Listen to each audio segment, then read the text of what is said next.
I am gaming. I am gaming. I am gaming podcast. Hey everybody, my name is Ivica. Thank you so much for being on the latest episode of I Am Gaming podcast. This is a podcast about the video game industry, entrepreneurship, gaming nostalgia, return to office order for many in the game development industries, and many more cool things I find to be in the same realm of business and creative ventures. Like always, first and foremost, a huge thanks goes to my Patreon supporters who really make this podcast possible. Without your generous and monthly donations, I would not be able to continue creating the same episodes week in and week out and reach a whopping episode 217, which is episode that you're currently listening. So again, a big thanks to all of you and everyone else. Please check out my Patreon supporters. Their links are in the description below. If you'd like to become my Patreon supporter, please consider this on my Patreon page.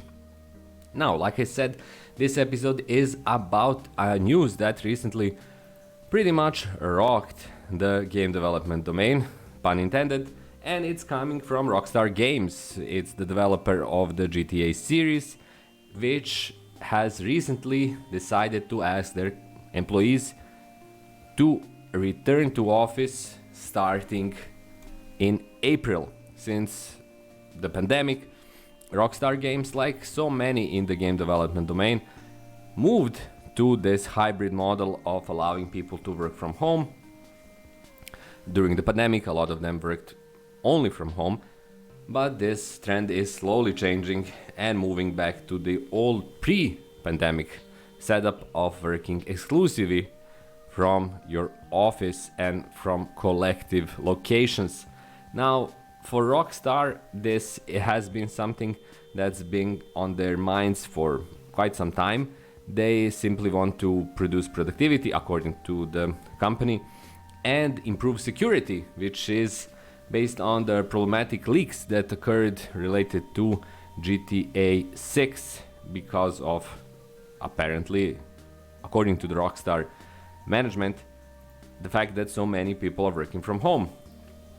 However, the remote work for so many employees is crucial for their mental well-being and mental and physical well-being, but also for their ability to kind of become more productive, which is what many are basically saying that remote work provided them with on their individual level.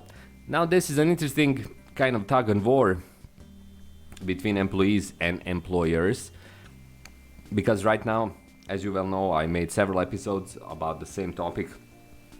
The current situation in the game development industry is pretty bleak. Many people are losing their jobs. There are redundancies basically on a weekly level.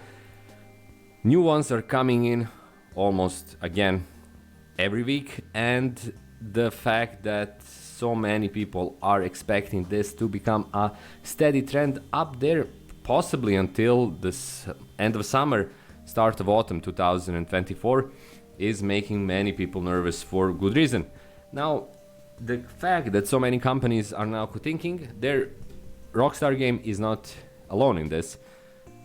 Ubisoft Montreal were in this kind of storyline maybe more than 6 months ago. Other companies are considering it or enforcing it.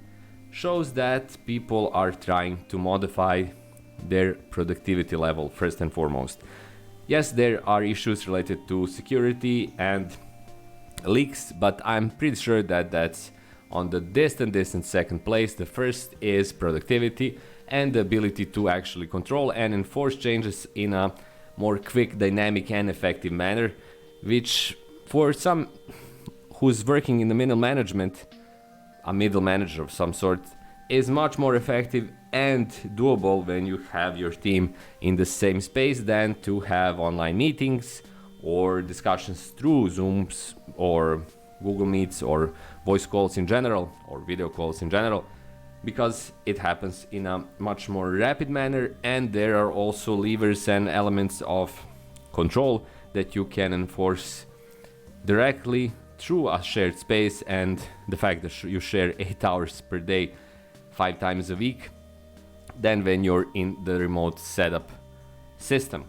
However, the toll on the gaming employees is going to be significant. Also, this is a big opportunity for smaller companies to offer constant and steady ability to work remote as kind of bridgehead barrier towards that big company experience of working for a huge team like Rockstar Games, where they will try and attract employees by offering them hybrid work or remote work in total as a part of their basically employment plan.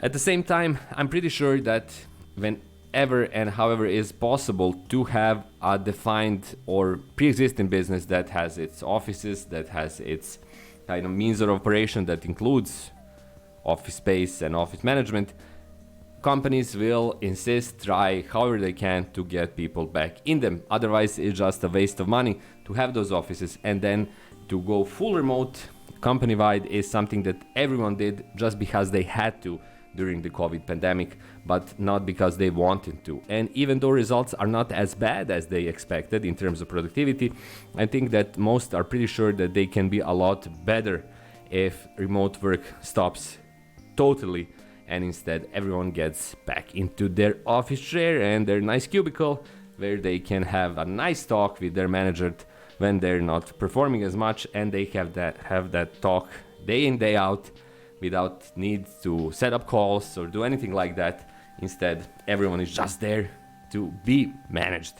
But right now, with the dynamic nature and so many changes in the game development industry, it's really hard to say what is the winning formula, winning method, but it is clear that so many will try so much to get their head above the water, and that includes having people go back to their offices, even when most, and that is clear, there is no doubt about it, most game dev employees do not want that option to be back on the table. Instead, they want to at least have several days to do remote work and do 2 or 3 days office works per week.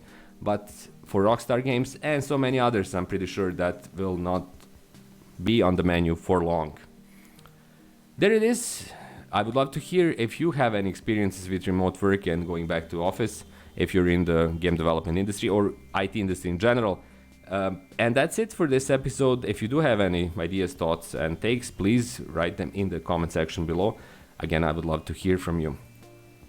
Thanks so much for being here. My name is Ivica. This was episode 217. I would love to hear again from you. I would love to get you as a Patreon supporter on my Patreon page. You can check out my books on Amazon. But the simplest, easiest, cheapest way to support me is to subscribe to my channel and be here for my new videos. Until that happens, thanks again for being here. Have a great week, and I'll talk to you in precisely 7 days from now. Until then, bye bye.